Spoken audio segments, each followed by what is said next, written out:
MonsterBash, the game where a bunch of friends come together, make a bunch of cards, then draw cards and make a monster. Is this haunted TV actually stretching? 3 years ago, this game got me into the hobby. 2 years ago, I launched this YouTube channel with this project, and today we're a part of the official MonsterBash 6. You've summoned a lesser maker.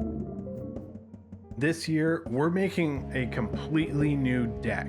I started off by making my own set of cards, and Conjured Craft made them available on itch.io, which you can follow a link in the description. After that, I got on a call with my friends, we drew our cards, and we were off to create our monstrosities. Once I took a sec to kind of assess what kind of cards I had, the project in front of me became much clearer. There was a common theme of something armored with only its eyes revealed and a parasite sleeping and dormant. With the spider legs as well, my first MonsterBash project was calling. I felt like that story wasn't finished being told.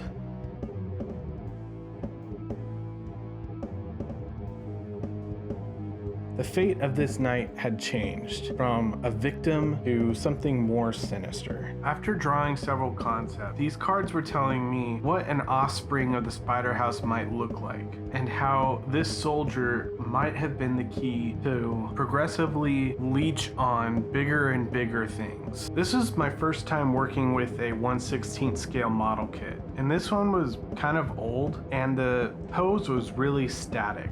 Because of that, it took some extra thinking to make it had kind of a natural hanging pose. And I grabbed this Christmas wreath frame from the dollar store and cut off a couple of the spokes. And I bent it into shape to kind of form the shape of a spider. Between the two of these things, I was like halfway there. Now I just have a ton of sculpting. And I'm gonna be completely honest. I've never sculpted a miniature this big or organic. So I found sculpting with an organic tool really helped with that. This seashell had a repetitive shape, and it had a carapace texture already on it, so it ended up making my sculpting look better than it was.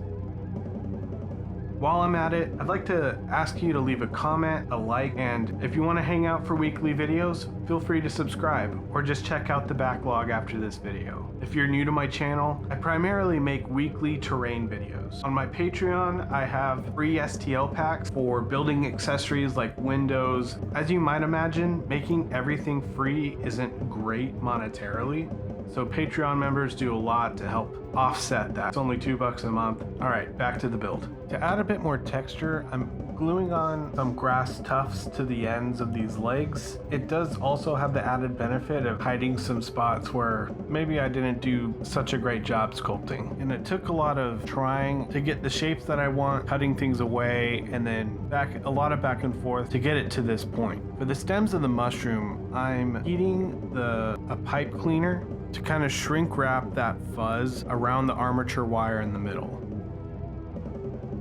It gives a nice rough texture, and I think it'll be perfect for that.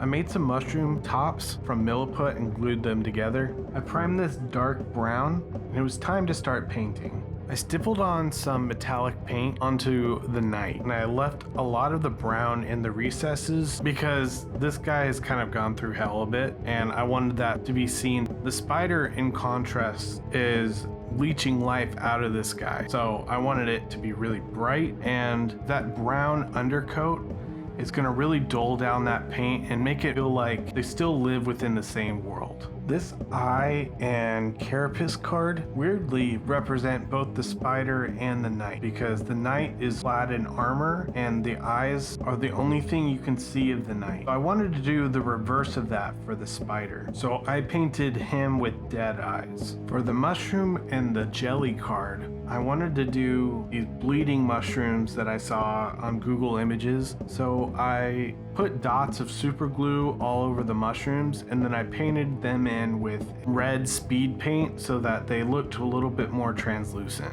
It's been kind of an inside joke that the jelly card is a cowboy hat, so to pay homage to that, for this heraldry on the shield being represented as the horse, and the cat card is going to be represented as a lion. I've already represented these in different parts of the model. So I'm kind of doing this a bit as more of a literal translation.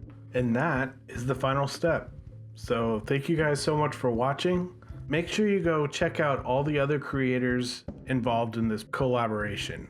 There's a link in the description for the playlist and to each one of their channels or Instagrams. I'm so grateful to be a part of this. MonsterBash has been such an inspiration for me in my hobby, and honestly, I never even bothered putting this on a bucket list because I just thought it was completely impossible. So thank you so much to Conjured Craft for allowing me to be in this. Thank you so much for watching.